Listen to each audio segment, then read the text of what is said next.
Space, the final frontier.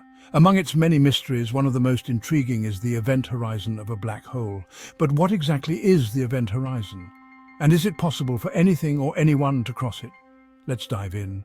The event horizon is the boundary surrounding a black hole beyond which nothing, not even light, can escape. It's the point of no return.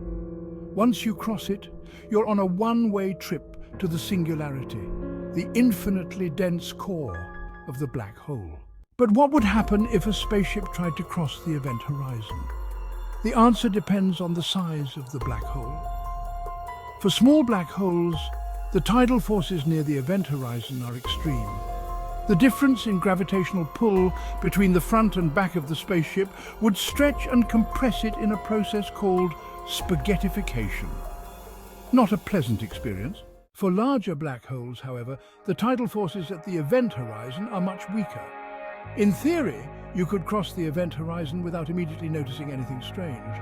You wouldn't see a dramatic change. You wouldn't feel different. The laws of physics still apply, but you're now inside the black hole and there's no way out. Interestingly, to an outside observer, it would appear that you never actually cross the event horizon. As you get closer, time for you would seem to slow down, relative to someone watching from afar. You'd appear to freeze at the edge, slowly fading as the light takes longer to escape the intense gravitational field. While it is theoretically possible to cross the event horizon, doing so is a journey with no return.